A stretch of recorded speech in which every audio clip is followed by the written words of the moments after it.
Let's go, Chiefs! The week started off with a bang with a great game that led to what I talked about yesterday. I have an incredible story to share about last night's thrilling victory over the Chargers that was breathtaking. Among the many victories we've had, this one was historic for several reasons that I'll tell you about below.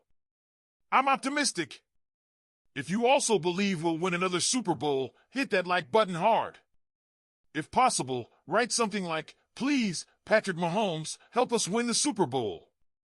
Let's get started.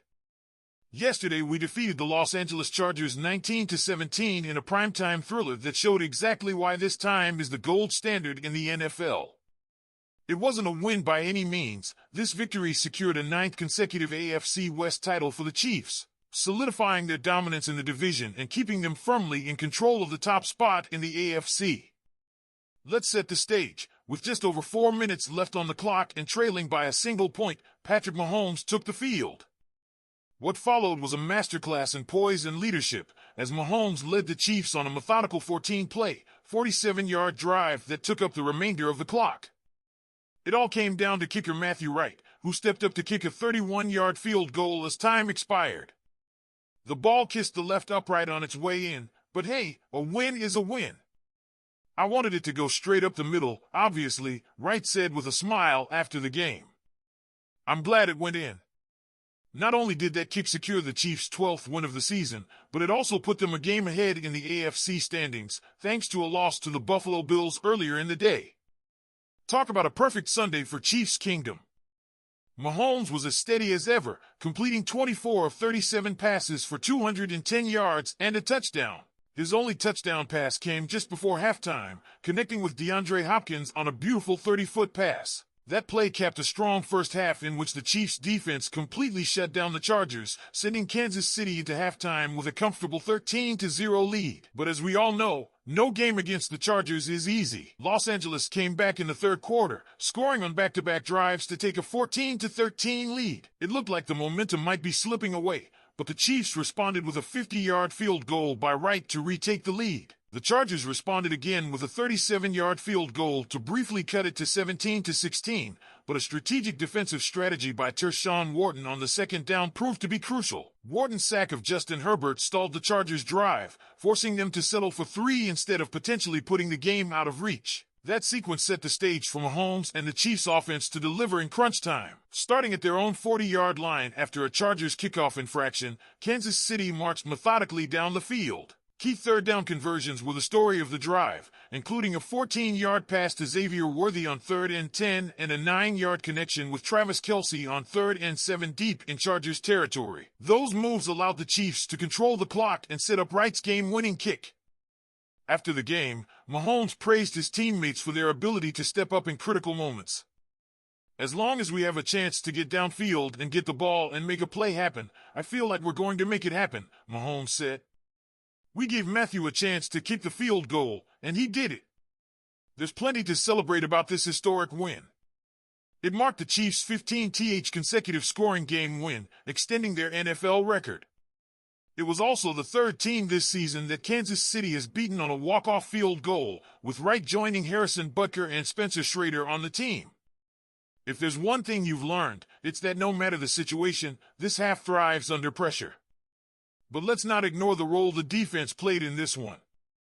From Wharton's timely sack to critical first-half stops, the defense set the tone early and kept the Chiefs within striking distance as the Chargers began to rally.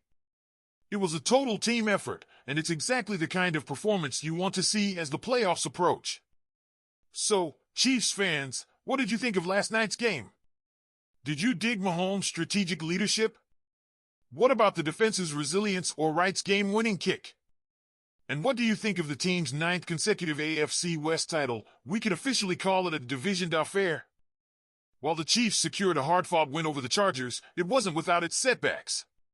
2 key players, left tackle DJ Humphries and cornerback Joshua Williams, left the game with injuries, raising concerns as the team heads into the playoffs. Starting with DJ Humphries, this was his debut for the Chiefs, stepping in as the new left tackle following Kansas City's efforts to reshape a struggling offensive line. Humphries replaced an inconsistent Wanya Morris and returned to action after recovering from an ACL injury last December. Unfortunately, late in the game, Humphries left with a hamstring injury, officially listed as questionable to return. Head coach Andy Reid didn't elaborate after the game, but praised Humphries' performance, noting that after shaking off some of the rust, he played well in the second half. On defense, Joshua Williams, who took over for Jalen Watson, left with a chest injury. Williams was regaining momentum after overshadowing Nazeed Johnson in recent matchups, but his departure has forced the Chiefs to lean on Johnson and Keith Taylor. With an already thin cornerback core, Williams' availability is critical. Notably, reports suggest veteran Steven Nelson is set to visit, suggesting Kansas City is exploring reinforcements. So what do you think, Chiefs fans? Are these injuries a major concern, or do you trust the depth and coaching staff to keep the team rolling? And how do you feel about the possibility of adding Steven Nelson to the mix? Former Chiefs wide receiver Doris Fountain, who had a stint with the team in 2021, recently made waves on social media when he sent a direct message to Chiefs general manager Brett Veach. His message? A simple but bold, "Hey Brett, text me." The timing of this post has garnered some attention, especially given the ups and downs Kansas City's receiving core has faced this season. But the question is, can Fountain be a playoff solution, or is this just a long shot? Fountain entered the NFL as a fifth-round pick in 2018, drafted out of Northern Iowa.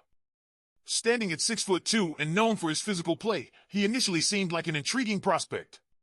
However, his career has been spent mostly bouncing between practice squads, with brief appearances on teams like the Lions following his time in Kansas City. The idea of Fountain returning to the Chiefs may have made sense earlier this season, when injuries had put the team in a tough spot. Rashee Rice was sidelined for the year, and Marquise Hollywood Brown missed valuable time. Back then, the Chiefs were struggling to find consistent players, leaving the door open for almost any potential addition. But now, things are looking very different for Kansas City. Hollywood Brown is expected to return soon, Xavier Worthy has emerged as a reliable target, and the midseason trade for DeAndre Hopkins has brought stability to the wide receiver group. And let's not forget Travis Kelce, he's once again proving why he's one of the most unstoppable forces in the NFL. So where does that leave Fountain? While fans might like to imagine a reunion, the reality is that his impact on the league has been minimal. With just 2 career receptions, Fountain seems better suited for a practice squad role than a spot on the Chiefs' active roster.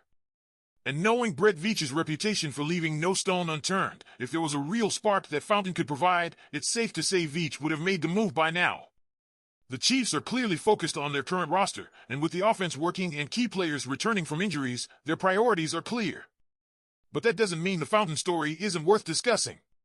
What do you think, Chiefs fans? Should the team consider giving Fountain another chance, or is this just wishful thinking? Leave your thoughts in the comments, we'd love to hear what you think.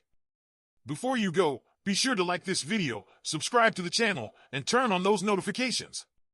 The playoff push is here, and we'll continue to bring you the latest news and analysis. Thanks for watching, and as always, go Chiefs!